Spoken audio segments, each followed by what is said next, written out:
Et salut tout le monde, c'est Victor au micro toujours, et bienvenue dans cette nouvelle vidéo, épisode 5 sur apprendre le C. Alors aujourd'hui on va faire une vidéo qui va s'accompagner de deux autres vidéos, donc l'épisode 6 et l'épisode 7, donc qui vont traiter en fait les trois des variables.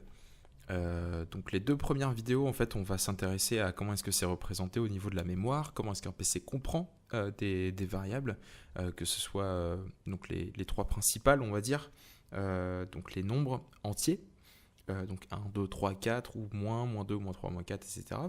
Les nombres flottants, donc les nombres décimaux, donc 5,67, moins 6,93, etc., etc. Et puis les lettres, qui sont en fait les trois variables avec lesquelles on peut globalement tout faire dans un programme.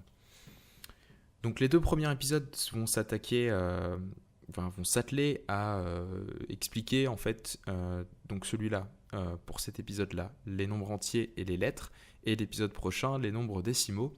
Et dans le troisième épisode, donc l'épisode 7 de cette série Apprendre le C, donc le troisième épisode concernant les variables, on va voir comment est-ce qu'on peut créer nos propres variables en C, et comment est-ce qu'on peut les utiliser, comment est-ce qu'on peut les afficher, etc., etc. Donc en fait les deux premiers épisodes là on va pas vraiment coder en C, on va juste essayer de comprendre comment est-ce que c'est représenté au niveau de la mémoire, et comment est-ce qu'un PC finalement comprend toutes ces données. Donc pour rappel, un programme en fait c'est, si on revient en fait sur cette slide que je vous avais déjà montré dans l'épisode précédent, faut comprendre que c'est vraiment deux choses. Encore une fois, c'est des données et des fonctions donc qui vont transformer ces données.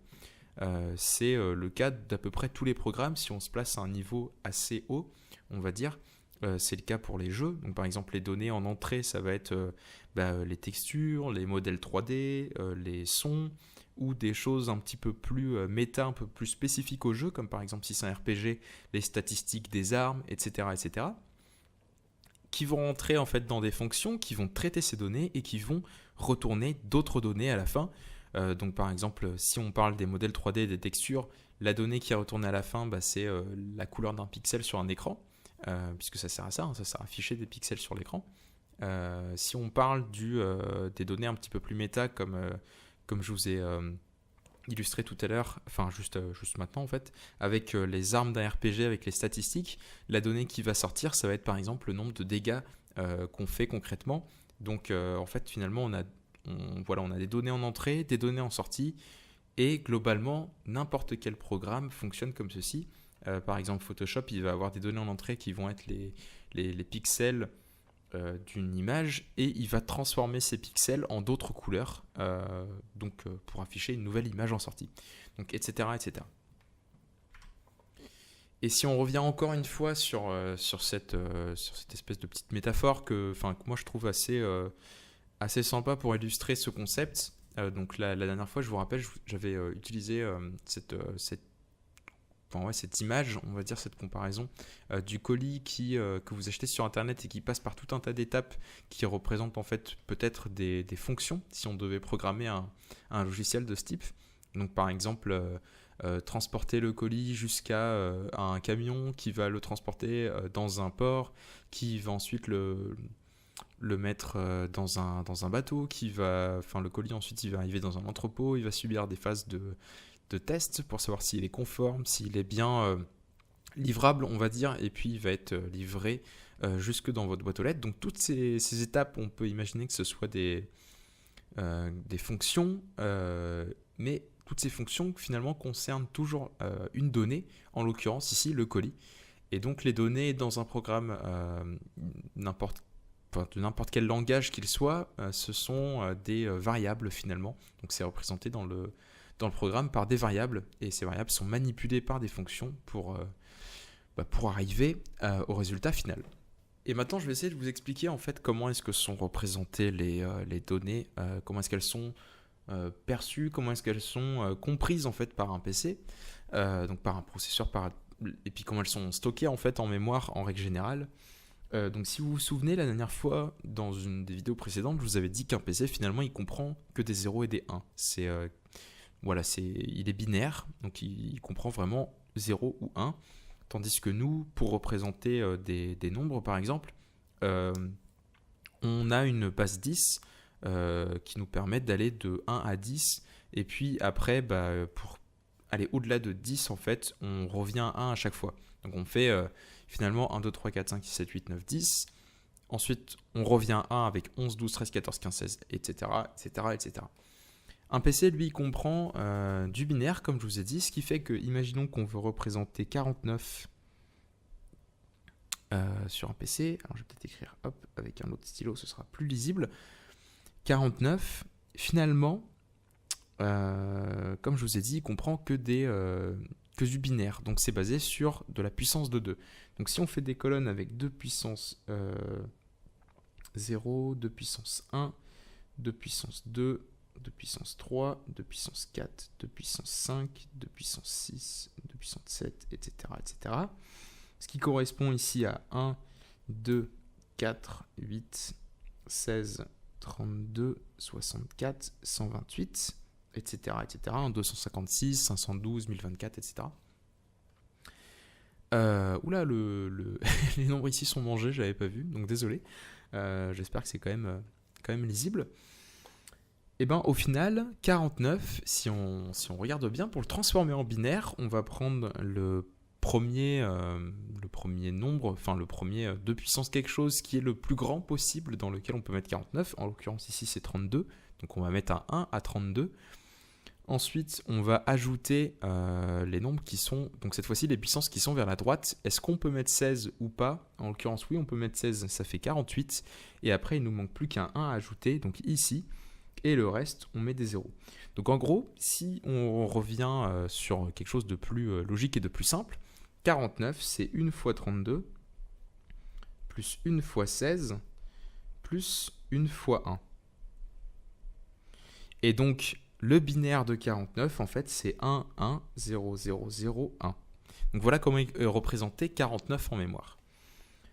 Maintenant, un PC comprend aussi le négatif, donc le moins 49. Et en l'occurrence, moins 49, donc ça dépend en fait sur quel type de variable on a, puisque en fait on sait les 3 variables principales qui permettent de stocker des entiers, donc des nombres entiers, c'est donc soit du type short, soit du type int, soit du type long. Un short permet de stocker des entiers sur 16 bits. Un int permet de stocker des entiers sur 32 bits. Et encore, ça dépend du compilateur, parce que des fois, le short, c'est sur 16 bits aussi. Et un long permet de stocker des entiers sur 64 bits. Donc, en fait, ce qu'il faut comprendre, tout simplement, c'est que un short, on peut aller en l'occurrence, de puissance 0, de puissance 1, de puissance 2, de puissance 3, de puissance 4, etc., etc., jusqu'à 2 puissance 16, en l'occurrence. En fait, on peut stocker des valeurs de 2 puissance 0 à 2 puissance 16. Ce qui veut dire que, finalement, on va avoir... donc, si je représente ça sous forme binaire classique... tac, tac, tac, tac. En fait, on a 4 blocs de bits qui peuvent aller de 1 à 0, qui peuvent représenter un nombre. Donc en fait, en l'occurrence, avec un short, donc sur 16 bits, donc s'il n'est... on sait en fait ce qu'on appelle signé ou non signé, c'est finalement une valeur qui peut être négative ou non, et donc par défaut, il est signé. Donc c'est-à-dire que le premier bit qui est ici va correspondre au signe, donc à plus ou moins. Ce qui fait qu'en fait, finalement, on peut stocker une valeur que sur ces nombres-là. Et en l'occurrence, ces nombres-là, donc on peut stocker une valeur de 2 puissance 0 à 2 puissance 15, ce qui permet déjà, donc sur 15 bits, de pouvoir stocker des valeurs qui vont de moins 32 000 et quelques à plus 32 000 et quelques. Donc c'est pas mal. Et le int, bien évidemment, on peut donc par défaut, on a toujours un bit qui va être réservé pour le signe. Mais en gros, le int, on peut stocker des valeurs qui vont de 2 puissance 0 à 2 puissance 31. Donc c'est assez voilà, c'est pas mal déjà. On peut stocker des nombres assez grands, on va dire. 2 puissance 0 à 2 puissance 31 moins 1, puisqu'on comprend le 0 dedans. Donc ça, c'est un petit truc à noter. Voilà, il ne faut pas oublier le moins 1. Mais globalement, moins 49, si on veut le représenter avec un short, ça va être donc exactement comme je vous ai dit, enfin comme je vous ai montré tout à l'heure. On a deux. Alors je vais peut-être hop clear tout ça. Donc on a dit un short, c'est 16 bits en mémoire, donc c'est stocké sur 16 bits. Hop, voilà, le rafraîchissement qui se met, qui est pas très synchro, on va dire. Donc un short c'est stocké sur 16 bits, et si on veut stocker moins 49 cette fois-ci, on va donc avoir, donc comme tout à l'heure, 2 puissance 0, 2 puissance 1, 2 puissance 2, 2 puissance 3, 2 puissance 4, 2 puissance 5, 2 puissance 6, 2 puissance 7, 2 puissance 8, etc., etc. Et donc on a dit que ça correspondait à 1, 2, 4, 8, 16, 32, 64, 128, 256, etc. Et donc on a dit que 49 c'était finalement 1, 16 et 1, et qu'ici c'était des 0. Et comme c'est sur 16 bits, on va donc faire des blocs exactement comme tout à l'heure de 4. Et on en a 16 au final. Donc 16 bits. Et je vous ai dit que le premier ici était réservé aux signes. Donc en l'occurrence, comme on a moins 49, le premier va être à 1 pour signifier qu'en fait c'est un moins. Quand c'est 0, c'est plus, et quand c'est moins, c'est 1. Et après, on va avoir donc tous les bits qui vont être remplis à 0, puisqu'on on a 0 fois 1024, 0 fois 512, etc., etc. Et au final, donc ici, les derniers, ça va être 1, 0, donc pour 2 puissance 1, 0 pour 2 puissance 2, et 0 pour 2 puissance 3. Puis 1, 1, 0, 0, et ici, 0, 0, 0, 0.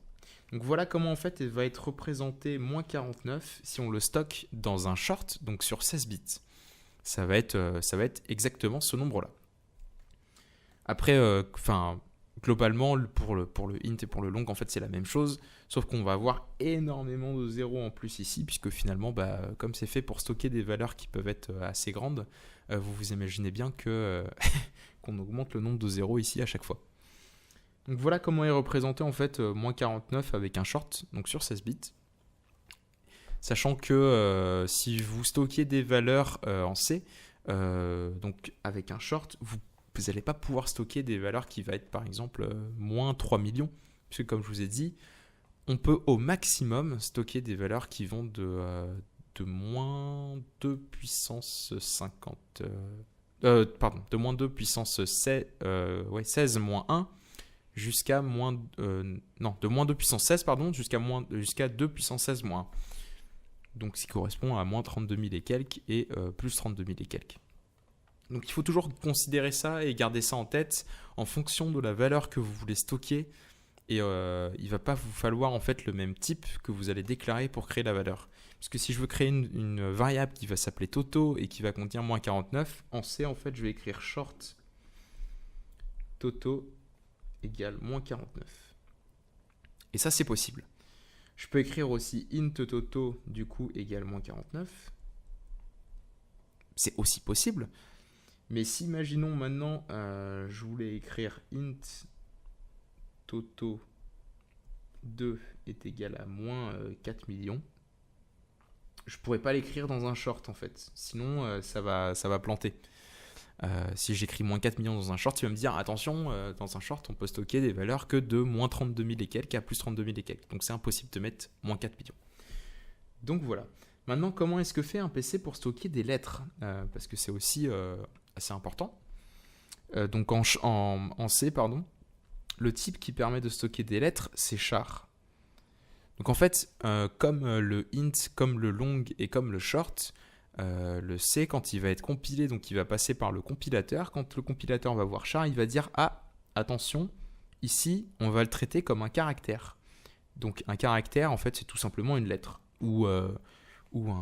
Enfin, finalement, c'est une lettre ou n'importe quelle touche que vous pouvez faire avec votre clavier, grosso modo, avec notre clavier occidental, donc que ce soit AZERTY ou QWERTY.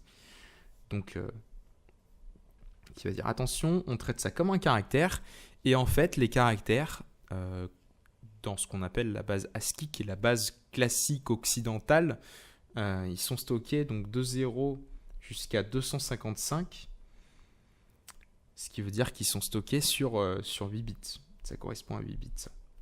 Parce que si encore une fois je refais le schéma, on a les colonnes 2, 4, 8, 16, 32, 64, 128. Et si on additionne 128, 64, 32, 16, 8, 4, 2 et 1, on va tomber sur 255. Donc en gros, un char est stocké sur 8 bits par défaut. Après, quand on crée une variable et qu'on lui assigne par exemple la lettre A, donc si imaginons j'écris char Toto, donc le nom de la variable est Toto, est égal à A avec des côtes. Derrière, concrètement, c'est exactement la même chose que si j'écrivais char Toto est égal à 97. Puisque, en fait, le char correspond du coup à comme je vous ai dit, à une valeur qui est sur 8 bits. Et en fait, il y a une table qu'on appelle la table ASCII que le PC va utiliser pour transformer cette valeur en caractère, en l'occurrence. Et il s'avère que le A, donc le A minuscule, sa valeur, c'est 97. Le A majuscule, par exemple, sa valeur, c'est 65. Et il y a tout un tas de valeurs qui sont assignées à des caractères comme ça par défaut. Alors encore une fois, je dis on va dire les claviers traditionnels occidentaux, donc AZERTY, QWERTY, etc. Puisque vous imaginez bien que pour les Japonais ou les Chinois, par exemple, qui ont des alphabets qui sont basés sur les kanji, ils en ont des tas et des tas. Eux, ils ne peuvent pas stocker ça sur 255, ils peuvent pas stocker ça sur 256 valeurs, donc de 0 à 255, puisque ils en ont bien plus. Donc là, ils ont d'autres systèmes qui permettent de stocker ces données. Mais classiquement, pour nous, occidentaux, on peut stocker grosso modo quasiment tous les caractères possibles sur 256 valeurs. Et c'est comme ça qu'en fait le PC va assigner des lettres. Donc si on assigne la lettre, le chiffre point virgule, la lettre point virgule par exemple, le caractère point virgule, pardon, en fait, on va l'assigner à la valeur 59. On va juste dire char, le nom de la variable égale entre côtes le point virgule, ce qui correspond à dire que c'est un char qui correspond qui est égal à 59, à la valeur 59. Donc voilà, c'est aussi simple que ça, c'est pas très compliqué. Après, j'imagine que pour vous, ça fait pas mal d'infos tout de suite à retenir, mais il faut juste se rappeler que finalement, pour définir des nombres, un PC il ne comprend donc que du binaire et qu'il y a des types en C et dans quasiment tous les langages, quel que soit le langage, qui sont déjà prédéfinis et qui nous permettent de créer des variables avec un conteneur qui est déjà spécifié dans lequel on peut mettre des valeurs qui vont jusqu'aux limites du conteneur en fait au final. Par exemple un char, on ne va pas pouvoir écrire qu'un char est égal à 259 puisque il va automatiquement nous mettre une erreur puisque le char permet de stocker des valeurs qui vont de 0 à 255. Donc les limites 0 et 255. Donc voilà, j'espère que c'était assez clair. Si c'était pas assez clair, n'hésitez surtout pas à me mettre ça dans les commentaires. Alors que le rafraîchissement vient de se faire. C'est pas encore très au point ce que j'utilise pour la synchro, on va dire. Mais j'espère quand même que c'était assez clair pour vous. Encore une fois, je me répète, mais si jamais vous n'avez pas compris des notions, des systèmes ou quoi, n'hésitez surtout pas à l'écrire dans les commentaires, j'essaierai de vous répondre, voire carrément de refaire la vidéo si c'était pas assez explicite. Et puis voilà. Donc dans la prochaine vidéo, encore une fois, on va parler des nombres flottants, donc des nombres décimaux, comment est-ce qu'un PC fait pour stocker 4,67 en mémoire, parce qu'on peut s'imaginer que c'est peut-être un peu plus compliqué, vu qu'il y a la virgule, il y a deux nombres en fait à stocker concrètement, il y a 5 et il y a Imaginons dans le cas de 5,67, il y a 5 et il y a 67. Et comment est-ce qu'il sait où est-ce qu'est la virgule, etc., etc. Donc ça, on verra ça dans la prochaine vidéo. Et puis, dans celle encore d'après, concrètement, on va voir comment est-ce qu'on peut utiliser tout ça en C, comment est-ce qu'on peut les afficher aussi, et puis créer nos propres variables. Comme ici, en l'occurrence, on a créé chart auto est égal à A, mais sur le papier, on va dire.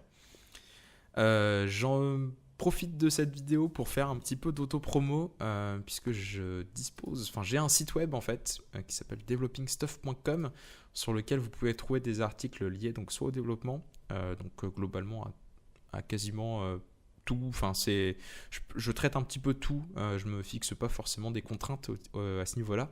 Donc j'ai fait des articles sur le langage de programmation Rust par exemple. Donc si ça vous intéresse, n'hésitez pas à checker ça. Je fais aussi des articles sur ce que j'appelle grosso modo le développement personnel. Donc le dernier article en question, c'est une technique pour permettre d'augmenter la productivité, qui est le 60-60-30. Donc généralement, j'aime bien détailler ça avec des citations, des études scientifiques aussi. Je trouve que c'est toujours plus intéressant d'avoir quelque chose de concret sur lequel on peut se baser. Donc il y a pas mal d'articles qui sont déjà disponibles. Donc si jamais ça vous intéresse, n'hésitez pas à aller checker ça aussi, puisque le format écrit permet de poser ses pensées, et puis d'être peut-être plus explicite sur certains points, puisqu'on prend vraiment le temps de poser sa réflexion, et puis de se relire plusieurs fois, ça peut aider aussi. Donc voilà, si ça vous intéresse, n'hésitez pas à aller checker ça, et puis sinon je vous donne rendez-vous dans le prochain épisode où on va parler du coup des nombres flottants. Et puis d'ici là, prenez soin de vous, et codez bien. Si vous apprenez également à coder depuis d'autres sources que ces vidéos. Et n'hésitez pas à me dire aussi qu'est-ce que vous aimeriez faire en termes de projets, de petits projets, et puis qu'est-ce que vous êtes en train de faire si vous êtes en train de développer des petits projets. Si jamais vous essayez d'apprendre un petit peu plus vite, on va dire, que le rythme de sortie de ces vidéos. Voilà, et écoutez, à la prochaine, et sur ce, salut!